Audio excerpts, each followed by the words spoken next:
Muito bem. Quando eu comecei a falar sobre forças conservativas, se eu não me engano foi o Zé Vitor que disse que havia uma condição, uma maneira de exprimir a condição necessária para que uma força fosse conservativa de uma maneira... Havia uma maneira de exprimir isso que era muito elegante. Não foi bem esse o termo que ele usou, mas acho que era isso que ele queria dizer. De fato, até agora nós, para determinar se uma força era conservativa ou não, além de garantir que ela só dependesse da posição, a gente tinha que calcular a integral de linha para ver se essa integral de linha era de fato independente do caminho, para quaisquer dois pontos escolhidos. Tem uma outra forma mais rápida da gente fazer isso, que é utilizando uma nova operação vetorial. Então, o que eu estou fazendo hoje, basicamente, do ponto de vista da matemática, é apresentar a você dois operadores vetoriais. Olha que nome bonito.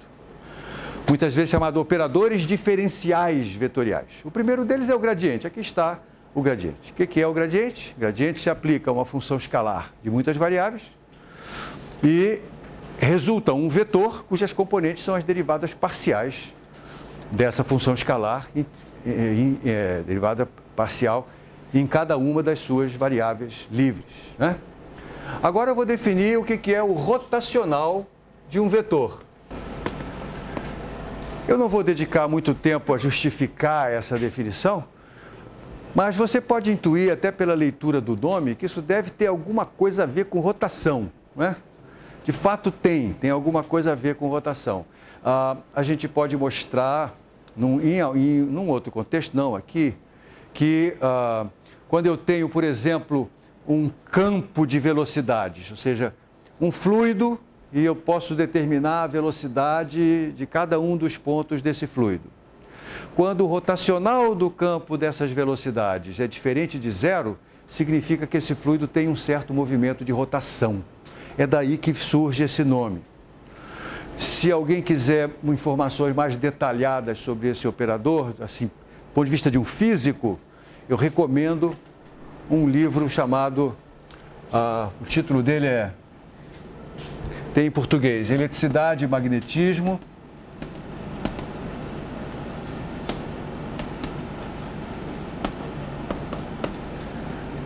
O autor é Edward Purcell. Esse é um livro da coleção de Berkeley. Como eu falei, tem uma tradução em português, a biblioteca tem cópias desse livro. E ele tem um capítulo que é dedicado aos operadores vetoriais. Então, ele apresenta os operadores de gradiente, rotacional, e um terceiro operador que a gente vai discutir mais tarde, chamado operador divergente, ou divergência. E ele dá alguns exemplos físicos muito interessantes. O senhor Edward Purcell ganhou o Prêmio Nobel em 1982, se eu não me engano.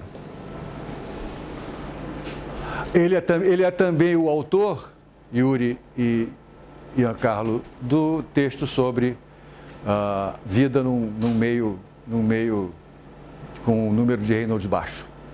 É o mesmo personagem. Tá? Bom, eu vou definir o rotacional de uma função vetorial da seguinte maneira. Primeiro, eu vou escrever esse rotacional assim, usando o mesmo operador, o mesmo símbolo que eu usei aqui. Aliás, eu esqueci de dizer que este símbolo é muitas vezes chamado nabla, o operador nabla. Algumas pessoas gostam de chamar de operador del. Você vai ver esses nomes por aí. Eu não vou me preocupar com isso, tá? O rotacional de um vetor f é definido através, maneira mais fácil de defini-lo é através de um determinante. Então, aqui está a definição do cálculo, melhor, o cálculo do rotacional de uma função vetorial f. Escreva um determinante que tem as seguintes linhas: x chapéu, y chapéu, z chapéu, os unitários x, y, z, na primeira linha. Na segunda linha, as componentes do operador nabla. Olha que bonito, né? Componentes do operador nabla são ddx, ddy, ddz. Então eu vou escrever assim: ddx DDY e DDZ. E, finalmente, na última linha, as componentes do vetor cujo rotacional você quer calcular. Fx, Fy, Fz. Calcule esse determinante.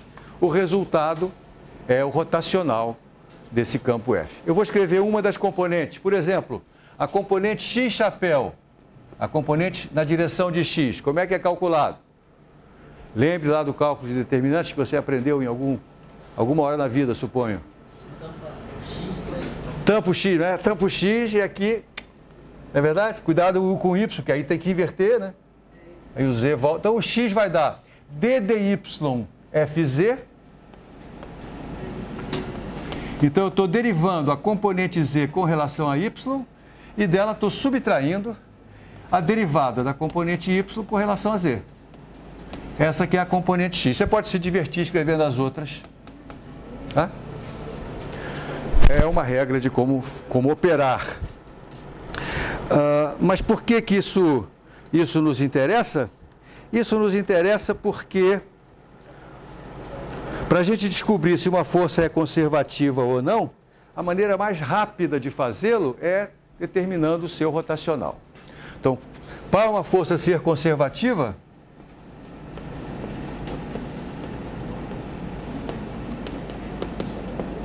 é necessário que, além dela depender só da posição, é necessário que o seu rotacional seja nulo.